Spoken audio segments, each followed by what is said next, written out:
we'll continue today and tomorrow with Sanatan Shiksha, the teachings of Sri Caitanya Mahaprabhu to Sanatan Goswami. Of course, it's a very long section of the Chaitanya Charitamrita spanning almost 5 chapters in the Madhya Leela. So it will not be possible to discuss all the 5 chapters. So I'll try to discuss at least the first chapter or as much of it as possible, and still we'll have to go at a brisk speed. So I'll read one of the verses from the beginning of the teachings of Sri Caitanya Mahaprabhu. His teachings to Sanatan Goswami. Wait. Okay. Of course, you'll immediately recognize these verses, very famous verses that we're supposed to hear right in the very beginning of our Krishna consciousness. And at least the first line, I'm sure every one of us has heard. Jivira Swarupa Hoy Krishnir Nityadas, the most fundamental thing in our teachings.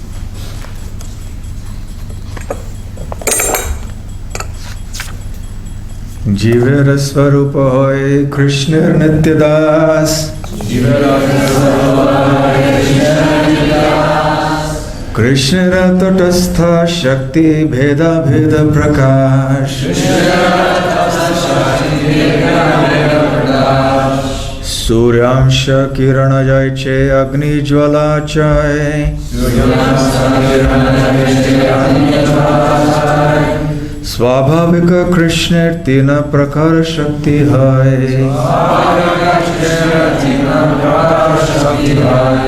Jivera Swarupa Hoy Krishnir Nityadas, Krishnira Tatastha Shakti Bheda Bheda Prakash, Suryamsha Kirana Jai Che Agni Jwala Chai, Swabhavika Krishnira Tina Prakara Shakti Hai.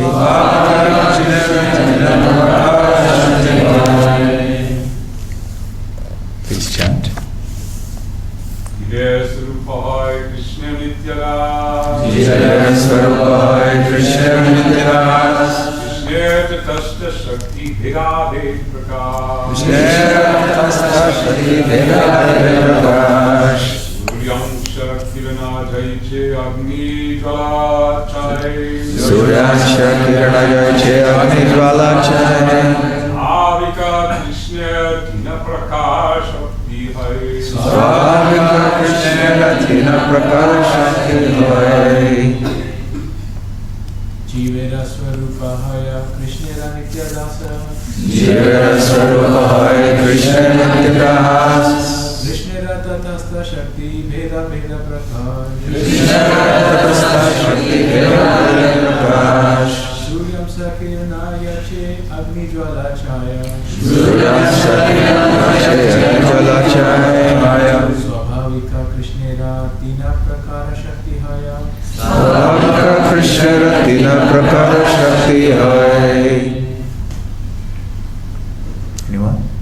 Jivera Swarupa Hai Krishnera Nityada, Jivera Swarupa Hoy Krishnira Nityadas, Krishnera Tatastha Shakti Bheda Bheda Prakash, Krishnira Tatastha Shakti Bheda Bheda Prakash, Suryamsa Kirana Yache Agni Jiva Chai, Suryamsha Kirana Jai Che Agni Jwala Chai, Swabhavika Krishnera Tina Prakar Shakti Hai, Swabhavika Krishna Tina Prakara Shakti Hai. Ladies. Jivera Swarupa Hoy Krishna Nityadas, Jivera Swarupa Hoy Krishna Nityadas, Krishnira Tatastha Shakti Bheda Bheda Prakash, Krishnira Tatastha Shakti Bheda Bheda Prakash, Suryamsha Kirana Jai Che Agni Suryacha kirana jayche agni jwala chai. Swabhavika Krishna Tina Prakash Shakti Hai. Swabhavika Krishna Ratina Prakara Shakti Hai. জীবের স্বরূপ হয় কৃষ্ণের নিত্য Das Jivera Swarupa Hai Krishna Nitya Das. কৃষ্ণের তটস্থ শক্তি ভেদাভেদ প্রকাশ Krishna Tatastha Shakti Veda Veda Prakash. সূর্যাংশ কিরণ জয়ছে অগ্নি জ্বালাচয় Suryacha kirana jayche agni jwala chai. স্বাভাবিক কৃষ্ণের তিন প্রকার শক্তি হয় Swabhavika Krishna Ratina Prakara Shakti Hai. Jivera of the living entity, Swarupa, the constitutional position, Hai is Krishnera of Lord Krishna, Nitya Das, eternal servant, Krishnera of Lord Krishna, Tatastha, marginal, Shakti, potency, Bhed, Abhed, one and different, Prakash, manifestation, Surya Angsha, part and parcel of the sun, Kirana, a ray of sunshine, Joyche, as Agni Jwala Chai, molecular particle of fire, Swabhavika, naturally, Krishnera, of Lord Krishna, Tina Prakar, three varieties, Shakti, energies, Hoy, there are. Translation and purport by His Divine Grace A.C. Bhaktivedanta Swami Srila Prabhupada. Translation. It is the living entity's constitutional position to be an eternal servant of Krishna. Because he is the marginal energy of Krishna and a manifestation simultaneously one with and different from the Lord. Like a molecular particle of sunshine or fire, Krishna has three varieties of energy. Purport. Srila Bhaktivedanta Thakur explains these verses as follows. Sri Sanatan Goswami asked Sri Caitanya Mahaprabhu, "Who am I?" In answer, the Lord replied, "You are a pure living entity. You are neither the gross material body nor the subtle body composed of mind and intelligence. Actually, you are a spirit soul, eternally part and parcel of the Supreme Soul Krishna. Therefore, you are His eternal servant. You belong to Krishna's marginal potency. There are two worlds, the spiritual world and the material world. And you are situated between the material and the spiritual potencies. You have a relationship with both the material and the spiritual world. Therefore, you are called the marginal potency. You are related with Krishna as one and simultaneously different. Because you are spirit soul, you are one in quality with the Supreme Personality of Godhead. But because you are a very minute particle of spirit soul, you are different from the Supreme Soul. Therefore, your position is simultaneously one with and different from the Supreme Soul. The examples given are those of the sun itself and the small particles of sunshine and of a blazing fire and the small particles of fire. Another explanation of these verses can be found in Adi Leela, chapter 2, verse 96. Om Jnanatimirandhasya Jnananjana Shalakaya Chakshurunmilitam Yena Tasmai Shri Gurave Namaha Shri Caitanya Manobhishtam Sthapitam Yena Bhutale Swayam Rupa Kada Mahyam Tadati Svapadantikam Vandeham Shri Guru Shri Yudhapadakamalam Shri Gurun Vaishnavamscha Shri Rupam Sagrajatam Sahagana Raghunathanvitam Tam Sajivam Sadvaitam Savadhutam Parijana Sahitam Krishna Chaitanya Devam Shri Radha Krishna Padam Sahagana Lalita Shri Vishakhanvitamscha Nama Om Vishnu Padaya Krishna Presthaya Bhutale Srimate Bhaktivedanta Swami Niti Namine Namaste Saraswate Deve Gauravani Pracharine Nirvishesha Shunyavadi Paschatya Deshatarine Vancha Kalpatarubhyascha Kripa Sindhubhya Evacha Patitanam Pavanebhyo Vaishnavebhyo Namo Namaha Jai Shri Krishna Chaitanya Prabhu Nityananda Shri Advaita Gadadhar Shivasadi Gaura Bhakta Vrinda Hare Krishna Krishna Krishna Hare Hare Hare Rama Rama Rama Hare Hare Jaya Jaya Shri Chaitanya Jaya Nityananda Jaya Advaita Chandra Jaya Gaura Bhakta Vrinda Jaya Jaya Shri Chaitanya Jaya Nityananda Jaya Advaita Chandra Jaya Gaura Bhakta Vrinda Jaya Jaya Shri Chaitanya Jaya Nityananda Jaya Advaita Chandra Jaya Gaura Bhakta Vrinda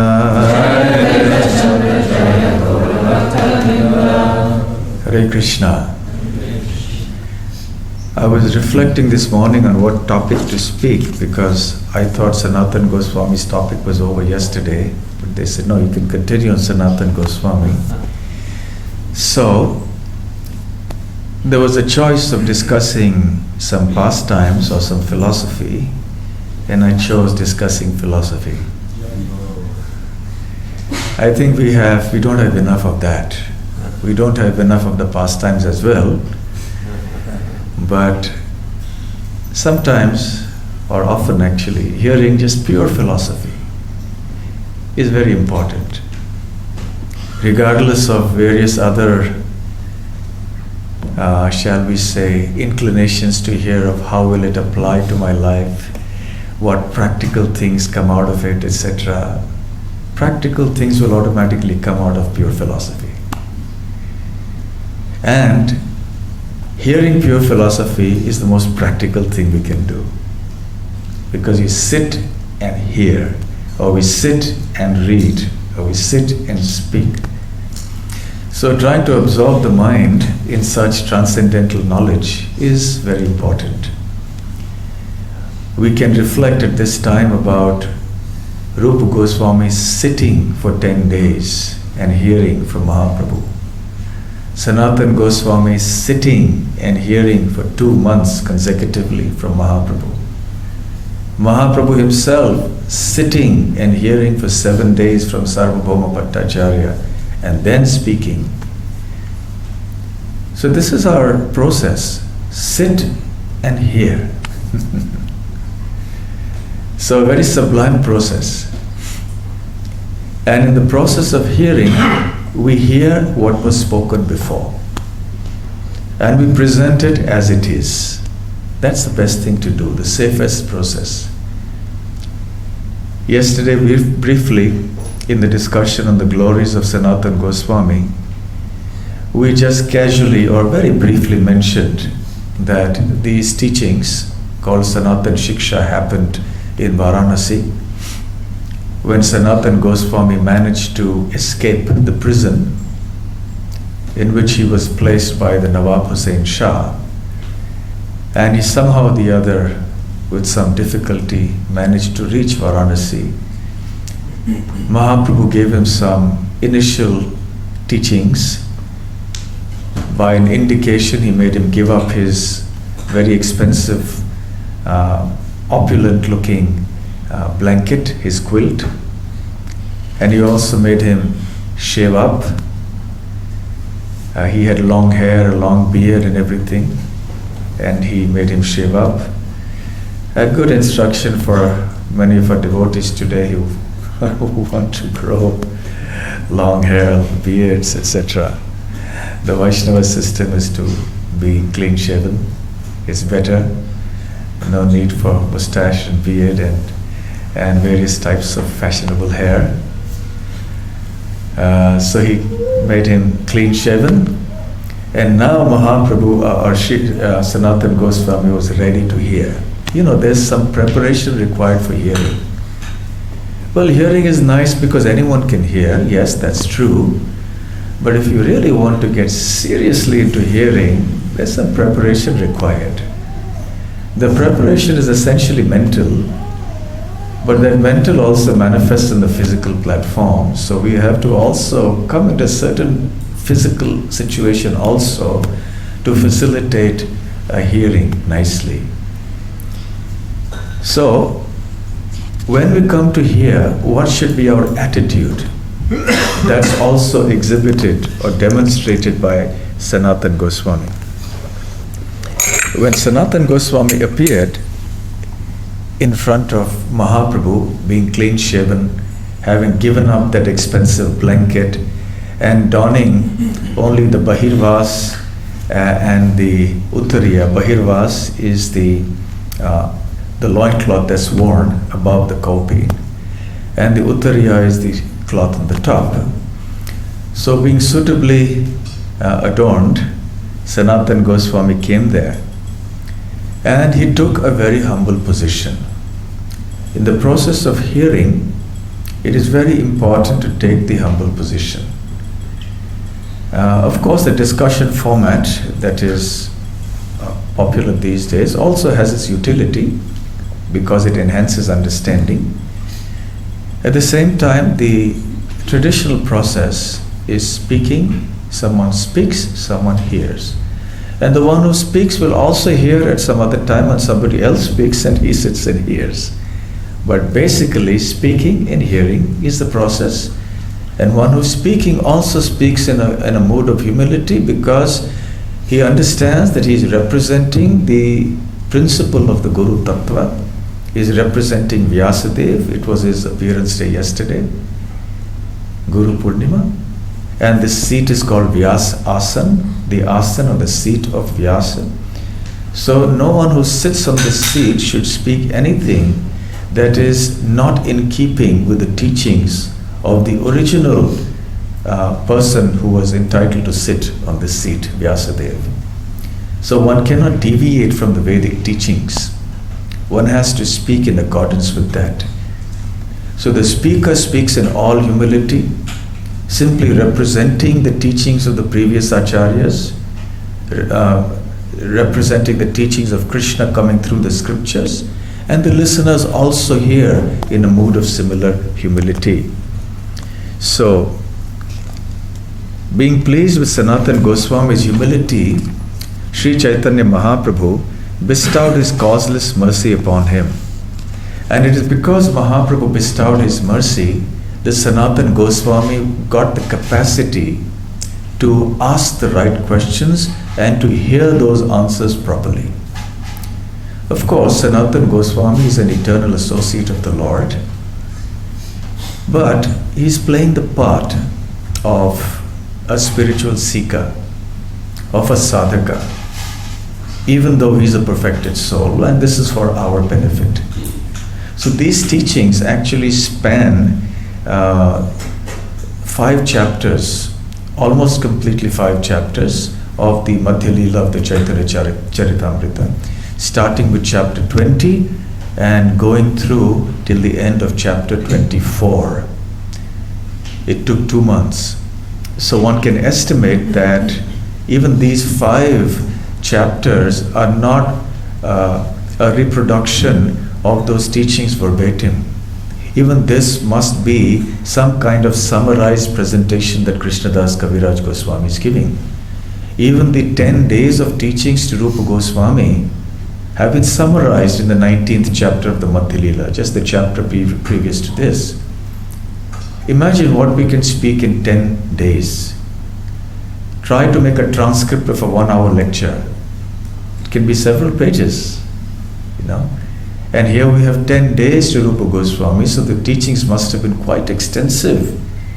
So Kaviraj Goswami has summarized them. And similarly, 2 months of teachings, that's quite a lot of teaching. So it would appear that these teachings also have been summarized here to some degree. So we have these 5 chapters, and I'll just read out the titles of the chapters as given by Srila Prabhupada. The 20th chapter is called The Lord Instructs Sanatan Goswami. The 21st is called The Opulence and the Sweetness of Krishna. 22nd is the process of devotional service. The 23rd is life's ultimate goal, love of Godhead. And the 24th chapter is the 61 explanations of the Atmaram verse. Actually, it is a cause of great happiness to devotees to be able to absorb their minds in these teachings. Just sit down. We can all sit down with these books and just keep reading. Yeah, sometimes some things we may understand, sometimes we may not understand something, but we just keep reading and we keep hearing. And it's a very relishable process. It gives a lot of happiness. It also gives us some deep conviction and faith in the process. We see that many devotees, even after many years, maybe 10 years, 15 years, 20 years, 25 years even, they give up the process because they lose faith. The other day also I came across the case of one devotee who after many years gave up the process because he just lost faith. And he was asking the most fundamental questions that even a new devotee is expected to have faith in. So we may think, why do such things happen? So one reason, of course there are many reasons, but one reason is perhaps a lack of absorption in our teachings. We just have to hear and chant more of Prabhupada's books. Shri Shri Radha Gokulananda ki jai, Shri Shri Gaur Nitai ki jai, Shri Shri Sita Ram Lakshman Hanuman ki jai. And also we perhaps should reduce hearing and reading too much from other sources. So these were the 5 chapters, and in the 20th chapter there are different sections, and I've just divided them into, it was a little hurried thing this morning, but I've divided them roughly into 5 sections. The first one is the constitutional position of the living entities. The second one is the way of devotional service that entails a description of the 3 divisions, Sambandha, Abhideya and Prayojana. The third is a description of the Absolute Truth, the personality of Godhead Sri Krishna, and his various forms and the different categories into which these forms have been placed. And finally, the divisions of Krishna's ages and the pastimes connected with those. So over these 2 days, today and tomorrow, I hope that I'll be able to somewhat quickly summarize these 4 topics. So Sanatan Goswami approaches Mahaprabhu being empowered to ask and hear and understand these messages. Without having the right mood of humility and eagerness, it will not be possible for us to understand the message clearly. We will not be in the right frame of mind to assimilate what is being spoken or what has been said in the books. And certainly we will not be in a position to ask the right kind of questions and to ask them in the right way. So Mahaprabhu, Kaviraj Goswami said, had formally asked Ramananda Rai. He became the questioner and he made Ramananda Rai the speaker. And Ramananda Rai says there that actually, my Lord, you are speaking through me. I am like a stringed instrument and you are just vibrating the string and making the instrument speak as you want it to speak. Ramananda, being an elevated soul and an associate of the Lord, understood this point very well, that actually it was Mahaprabhu who was speaking and Mahaprabhu was hearing also. And in this case, Mahaprabhu became the speaker and Sanatan Goswami became the questioner. So Kaviraj Goswami says that Mahaprabhu spoke about, personally told Sanatan Goswami about Krishna's real identity, about the Lord's conjugal love, and also his personal opulence in the mellows of devotional service. Sanatan Goswami put a straw between his teeth. This is in the society of sadhus, the thing that one is supposed to do when one approaches a spiritual master. Placing a straw between the teeth, and he did it actually literally. And it also, the mood of that also has to be imbibed. One places one straw in one's teeth and offers obeisances to indicate that one has taken a humble position. And having taken this humble position, he spoke in this way: Nicha jati nicha sangi patita adhama ku vishaya kupe podi gunainu janama. My dear Lord, I am from a low caste. He wasn't from a low caste. He was from a very aristocratic Brahmin family, even by material considerations. But out of humility, because he had associated so much with the Yavanas and Mlechas, he was earning his livelihood from them, so he took this position. Nicha Sangi, because I'm a Nicha Sangi, I'm as good as a Nicha Jati. Patita, Adhama, I'm fallen, I'm the lowest of the low. Ku Vishaya Kupe Podi Gunainu Janama. I've fallen into this deep dark well of sense enjoyment, and I have wasted my life in this way. Apanara hita hita kichu ina jani, gramya vyavahare pandita tai satyamani. He says, I don't know what is beneficial for me or what is not beneficial for me. But in ordinary dealings, people call me a pandit, a very learned person, and I am so foolish that I believe it.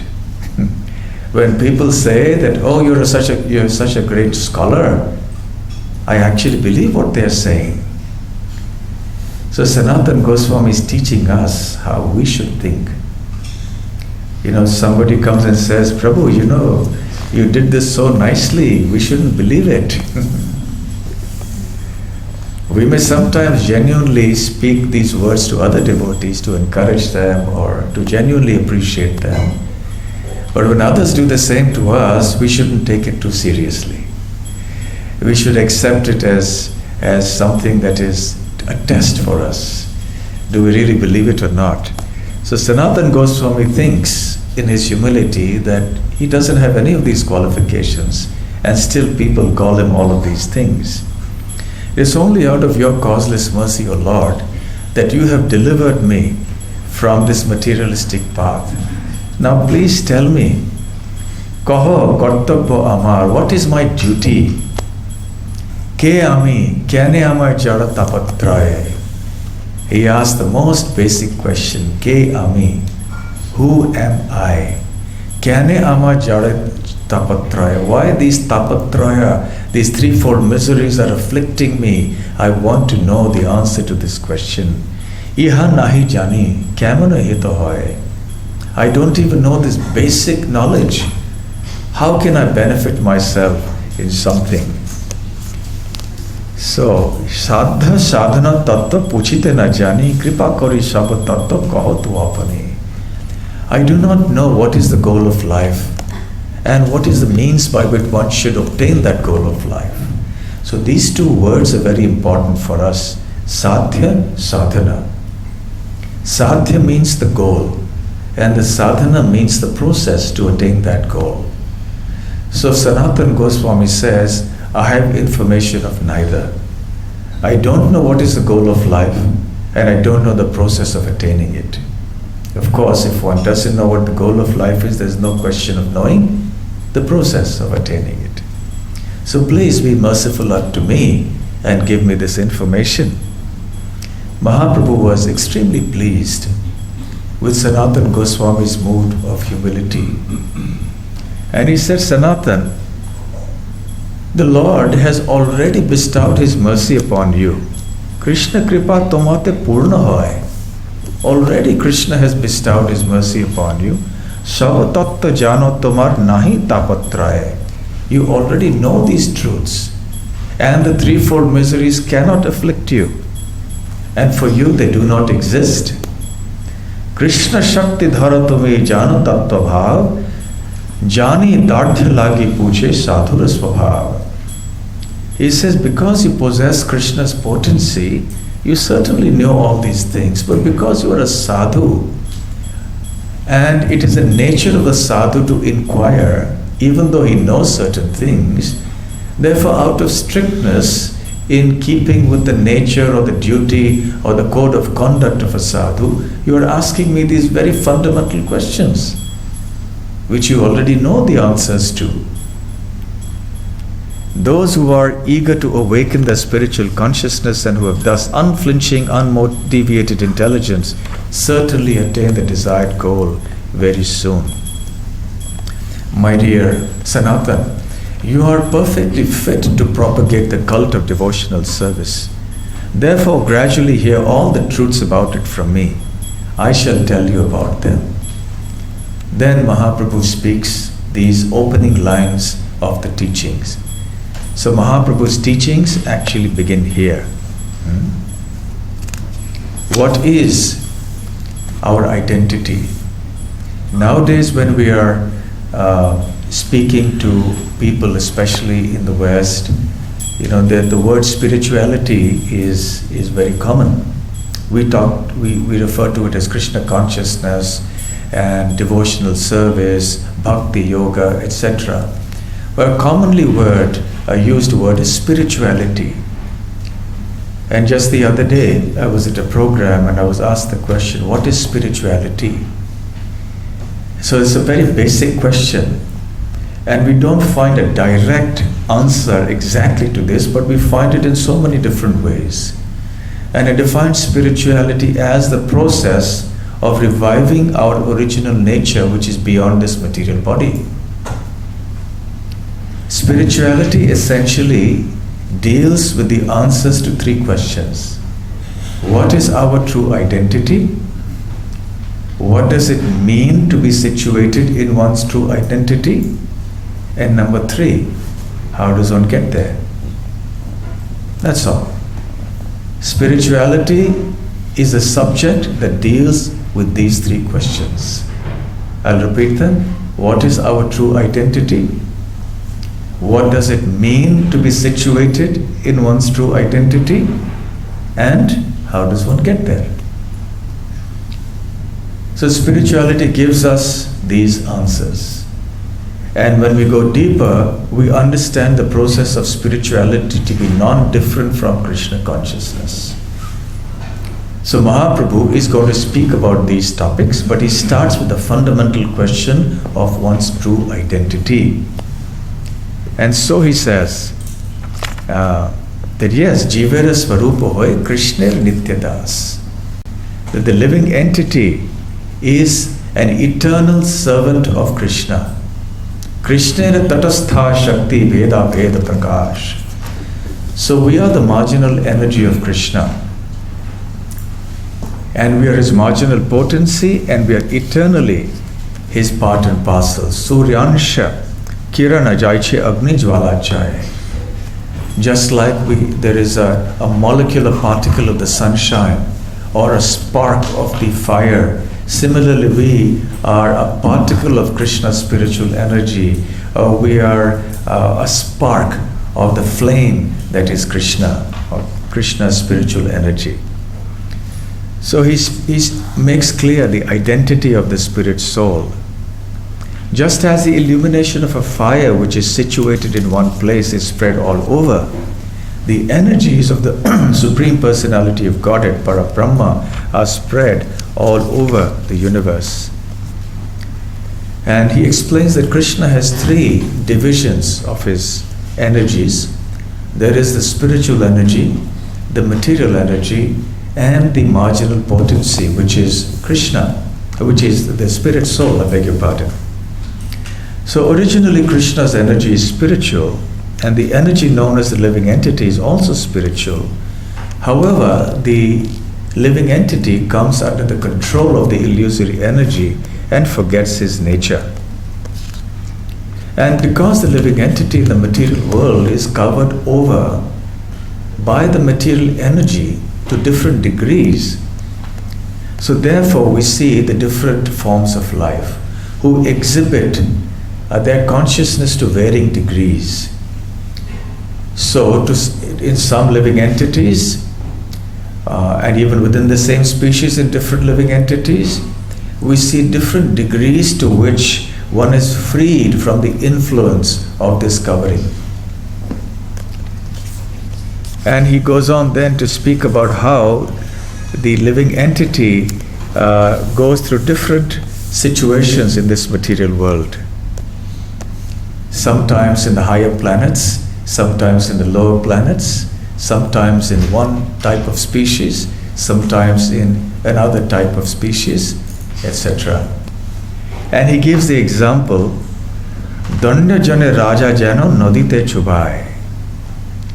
He says, the state of a living entity who is sometimes raised to the higher planetary systems or to a state of material prosperity and sometimes drowned in a hellish condition is exactly like that of a criminal whom a king punishes by submerging him in water and then raising him again from the water. There were many creative types of punishments that kings used to give in the olden days, and one of the types of punishments is mentioned here. Rather grotesque and cruel, but what to do? In the old days, that's the kind of punishment that used to be there. So the soldiers of the king would catch hold of the criminal, take him to a body of water, make him stand there in the water, and then they would forcefully dunk him in the water till the very last moment that he would be able to survive there, till as long as the person could possibly hold his breath. And then when they knew that this was the last moment, then they would lift him up. And as he would be brought out of the water, then naturally he experienced tremendous relief. That relief he experienced as happiness, as bliss. Being able to breathe again is not an ordinary thing. We take the process of breathing very casually, but one who has asthma understands how important breathing is and how difficult it can be when there are impediments. So for a person who's an asthmatic or who's going through an attack of asthma, the time when he can actually breathe normally is like ecstasy. It's like bliss. But actually it isn't bliss. It's just the normal condition of his body. But because he has been in an abnormal condition of extreme suffering, so even the normal condition appears like some kind of ecstasy or bliss. Similarly with the person, the criminal who is being dunked in the water, breathing is actually his normal condition.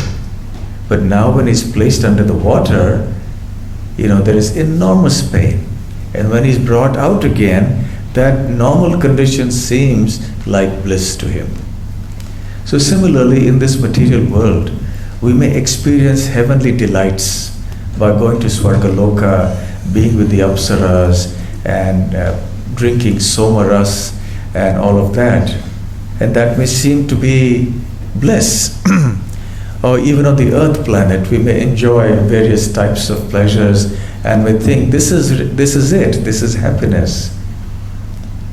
But actually this is not happiness, this is just a reflection of the happiness. And when we are in extreme suffering, then we relate the so-called pleasures of this world to happiness. So this is an interesting analogy that we might like to remember. Very useful, even for preaching. So next time we are out distributing books and someone asks some questions, this is an interesting analogy to give, which is given by Mahaprabhu. And then Mahaprabhu speaks, citing some verses from the Srimad Bhagavatam about how the living entity is placed into fear and anxiety because of turning his back to Krishna, so to speak. Because of being absorbed in something other than Krishna, which is Maya, the jiva becomes engrossed in fear and anxiety.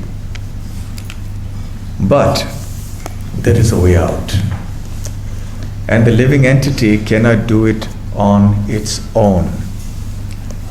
So the jiva has to look for a means of deliverance. The jiva is incapable of delivering himself. Maya mukta jivara nahi swatah Krishna gyan, jivara kripaya koilo Krishna Veda Puran. Another important verse. Maya mukta jiva, the jiva who is under the strong influence of Maya, nahi swatah Krishna gyan, does not have the capacity to understand Krishna's knowledge on his own. Therefore, jivara kripaya, therefore, being merciful to the jivas, Krishna has given us the Vedas and the Puranas, these different scriptures. In the purport, Srila Prabhupada gives some very interesting analogies of how we need three things for deliverance. One, we need Guru. The second, we need Shastra, the scripture. And the third, we need the super soul in the heart. So there are three things that will help us to get delivered from this ocean of nescience or Maya. In this way, one can acquire knowledge of conditioned life and come to understand how to attain liberation. Without these three, it is not possible. So the three, once again, are Guru, Shastra, and the super soul in the heart. The super soul is a plenary expansion of Krishna. From within, the super soul gives us some guidance about how we should go forward, but we tend to ignore his guidance. Then, very kindly, he appears in the form of the Shaktyavesh avatar, Vedavyas, who has compiled the Vedas and the Puranas, etc., which give us guidance. And because we cannot understand the scriptures on their own, so we need another external manifestation of Krishna, who is a spiritual master, who can then explain these scriptures to us. So by a cooperative endeavor of these three forms of Krishna, that is the spiritual master, the scriptures, and the super soul in the heart, the living entity can attain deliverance. Then Mahaprabhu speaks about the three categories of deliverance, or three categories of knowledge, I beg your pardon. And he says that Abhidheya Nama Bhakti Prema Prayojana Purushartha Shiromani Prema Mahadhana. Veda Shastra Kohe Sambandha Abhidheya Prayojana Krishna Prapya Sambandha Bhakti Prapti Rasadhana. There are three steps that are very important to understand. All transcendental knowledge, all the Vedas, devotional service, everything can be classified into three steps. Sambandha means to understand who we are and what our relationship with Krishna is. Abhidheya means to act according to that relationship. And Prayojana means the ultimate fruit of having acted in accordance with that Sambandha, which is love of Godhead. And then, in order to explain this, he cites a parable, a story. One time there was an astrologer. The astrologer came to the house of someone he knew. And he saw that that man was very distressed. So the astrologer asked him, "Why are you unhappy? Your father was very wealthy, but he did not disclose his wealth to you because he died elsewhere. So don't be happy. You actually are not so poor. There is a treasure which you have inherited. It's just that you don't know that you have this treasure and you don't know where to find it." So the analogy is that we are here in the material world, suffering the pangs of birth, death, old age, and disease, but we are not meant to be here. We are actually very wealthy, we're actually very happy. Our father is Krishna. We are the children of a very wealthy father. So we don't need to worry.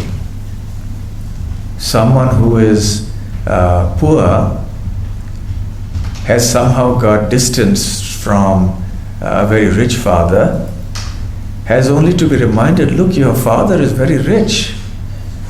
You have a rich father. You have no business being here sitting on a street, homeless and begging for money. You actually have a wealthy father, so your problem is solved. It's the beginning of the solution, actually. So similarly, we as living entities need to be informed, look, you're a part and parcel of Krishna. And Krishna is all bliss, and you are also all bliss.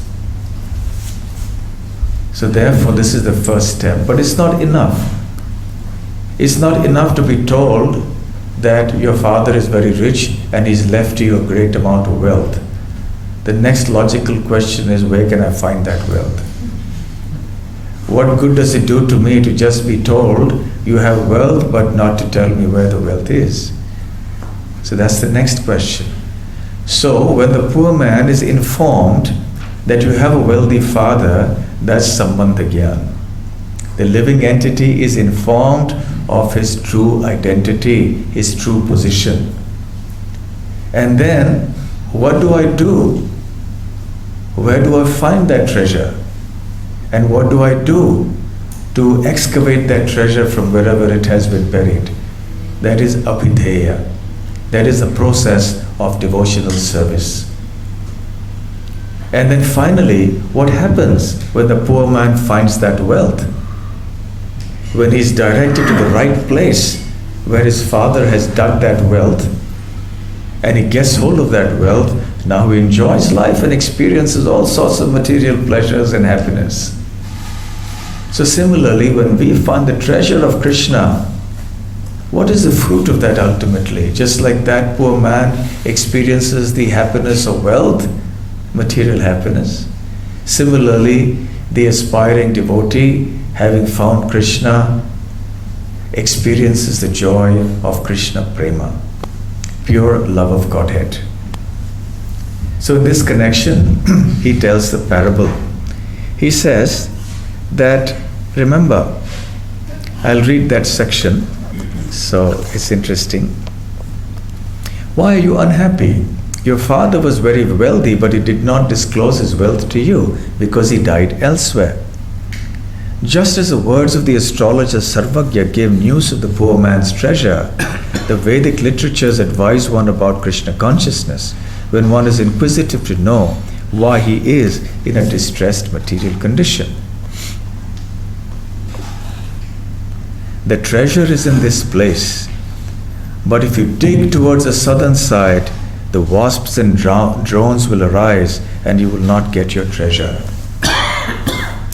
So Sarvagya informs the poor man that there is treasure that is there in the vicinity of the house in which he is living. Now there are 4 directions: east, west, south and north. So in which direction has the treasure been buried? So Sarvagya tells the poor man, he said, look, don't go to the south. Because if you go to the south and dig, there are wasps and drones over there, and they will simply bite you. So the wasps and drones on the southern side of the house represent the process of karma kanda, the path of fruitive activity, the path of trying to fulfill one's material desires through the Vedic literatures and try to get material enjoyment. Because the attempts for material enjoyment will lead to pain and suffering eventually, which resemble the bites of the wasps and the drones. So my dear friend, Sarvagya told that poor man, don't dig for that treasure in the southern side, because you'll only get bitten. And it's quite bitter, the whole experience. So don't go there. Don't also go to the western side and try to dig, because there are ghostly beings there. And the ghostly beings, they represent Jnana Kanda, the process of mental speculation. Interestingly, just to take this analogy further, by the process of Jnana Yoga, one is supposed to merge into the impersonal Brahman. And Srila Prabhupada explains elsewhere that even the demons, they also go there. So therefore, it is like committing spiritual suicide. When you commit suicide for this body, then you become a ghost. When you commit spiritual suicide, that's also like a ghostly existence. So the analogy is quite appropriate here.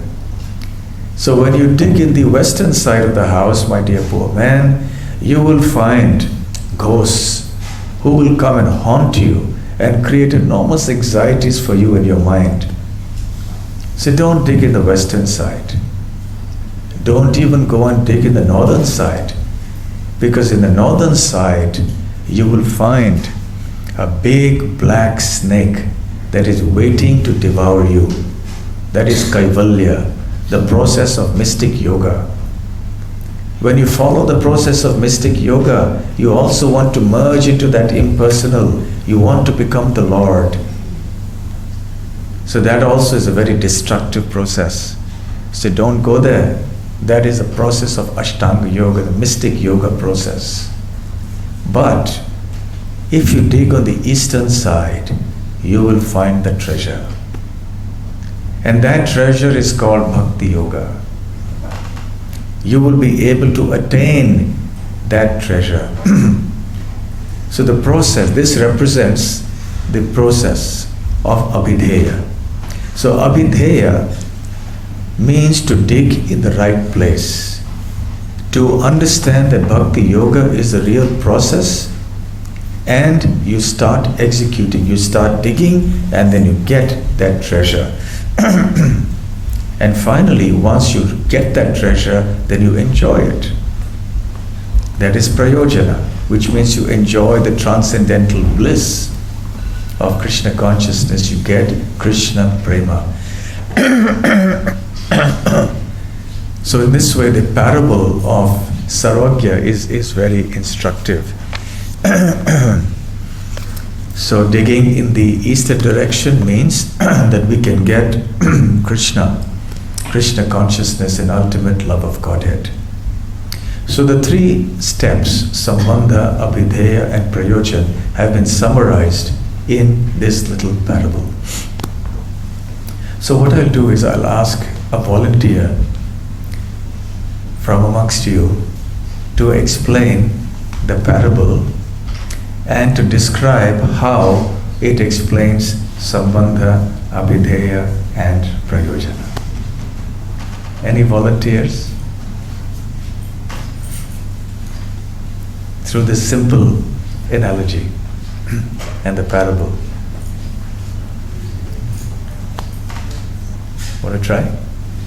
Yes, Panchara.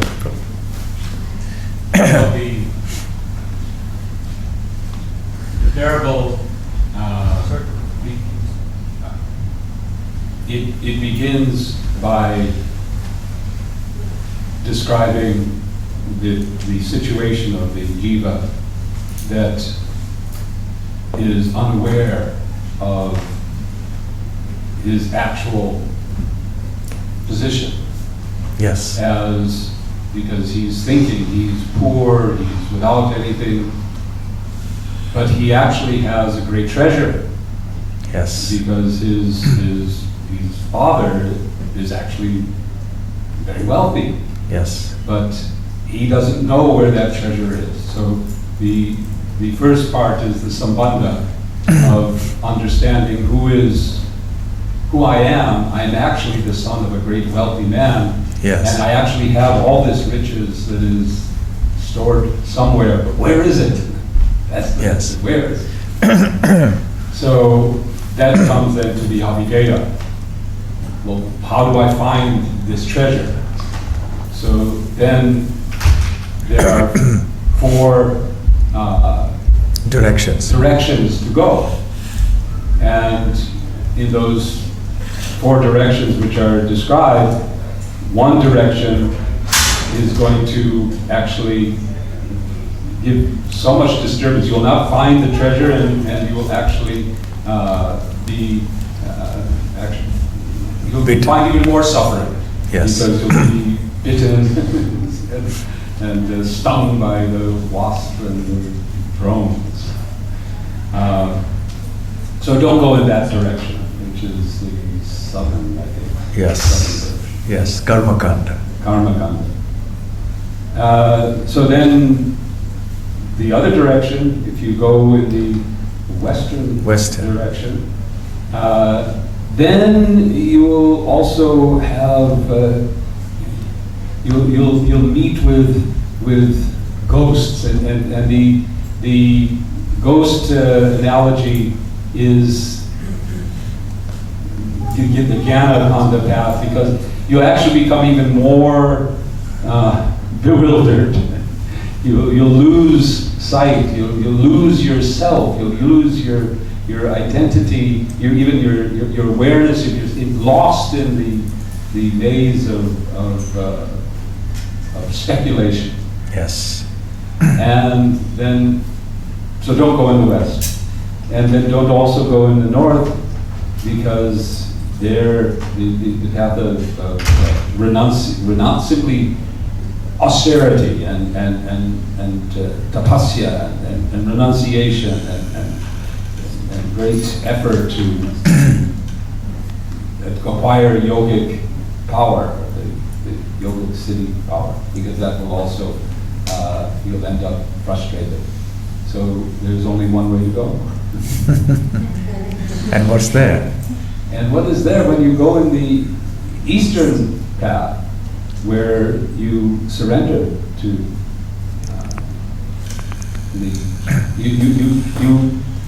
I didn't quite catch the description of that path, but where you're actually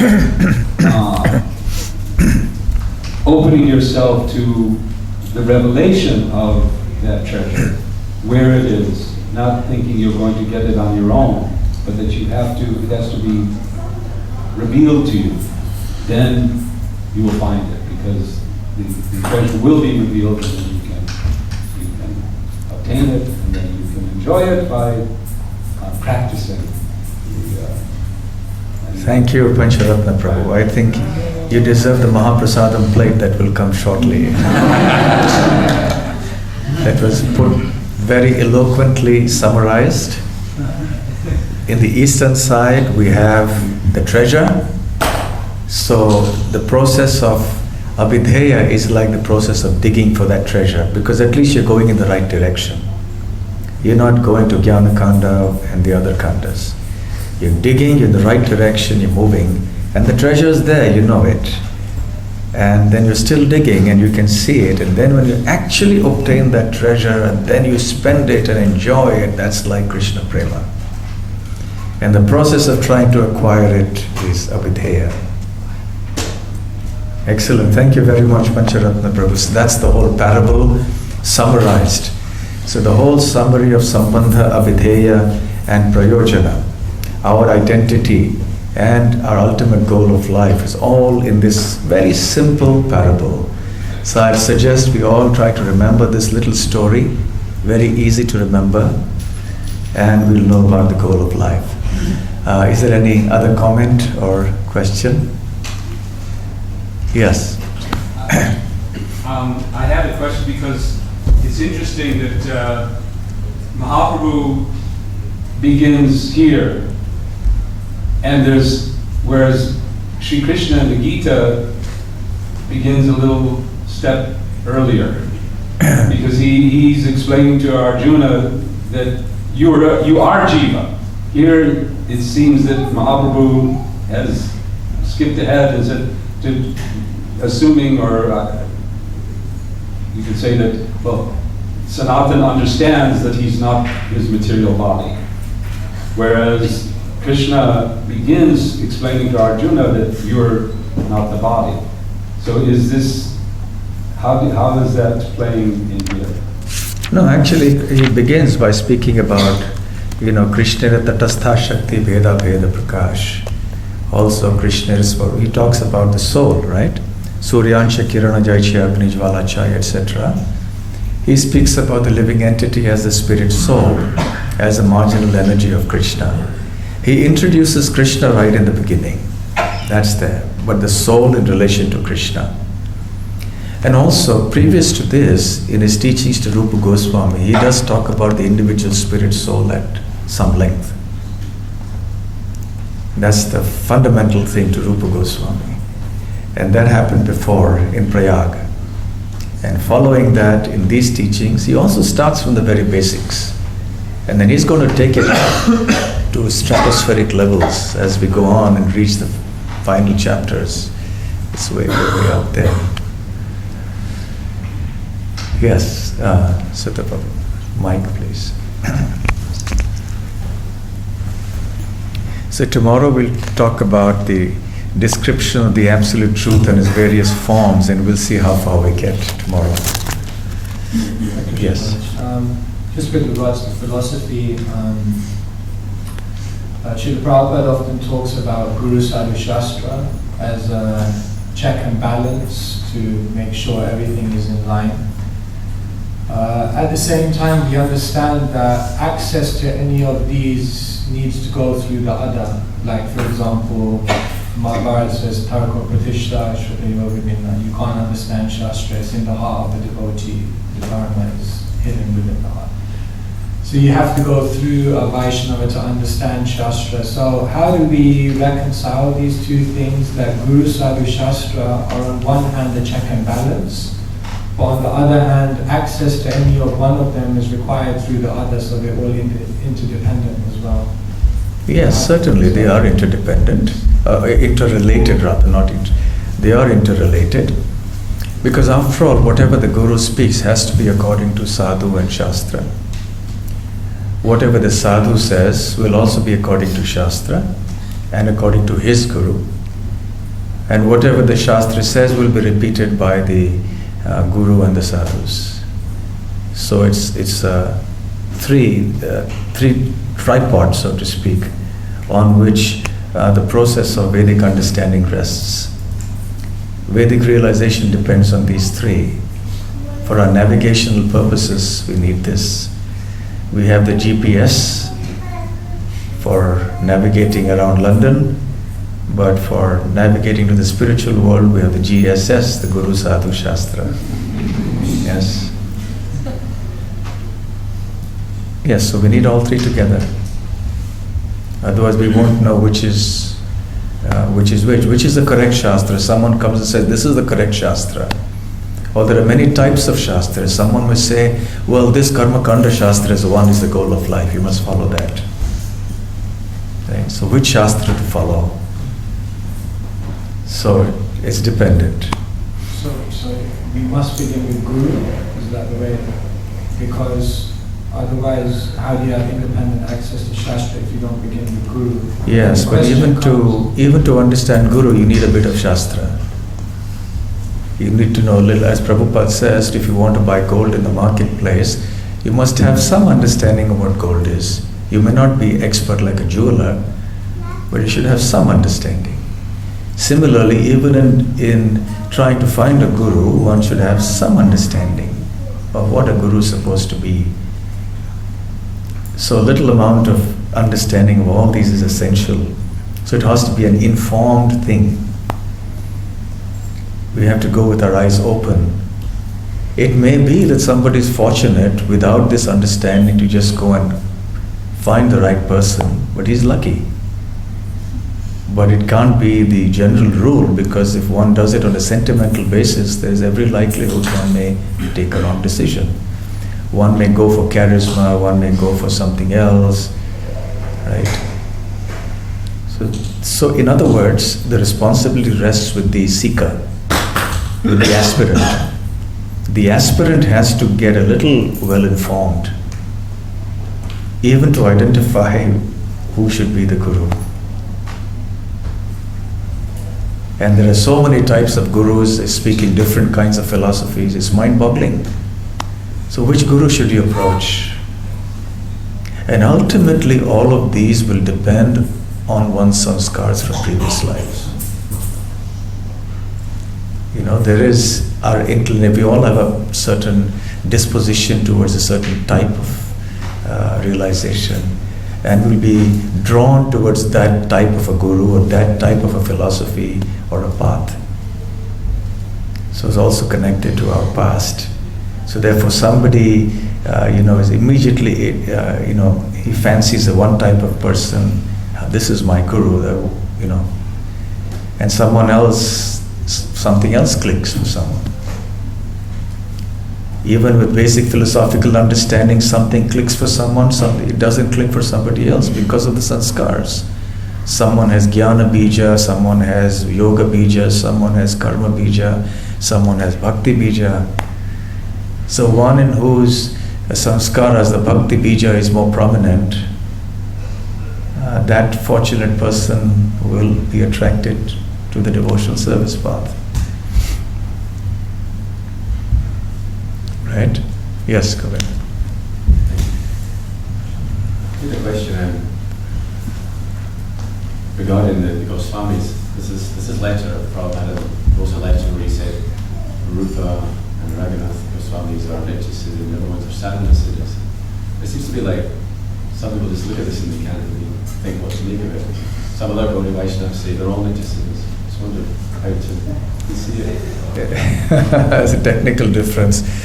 Yeah, this is a bit of a point of discussion among some. Are Rupa and Raghunath the only two eternal associates? Rupa Raghunatha Pade Hoy Beakuti, yes? Or are the others also? Well, does it really make a difference so much for us? I mean, they are associates of Mahaprabhu, very, very intimate associates. So it's just a technical point, really, and it doesn't really matter. They are associates. Their identities in Goloka Vrindavan are known to us. They are our acharyas. That's enough, I think. Okay, so we'll stop here. Thank you very much. Srila Prabhupada ki jai. Gaur Premanande.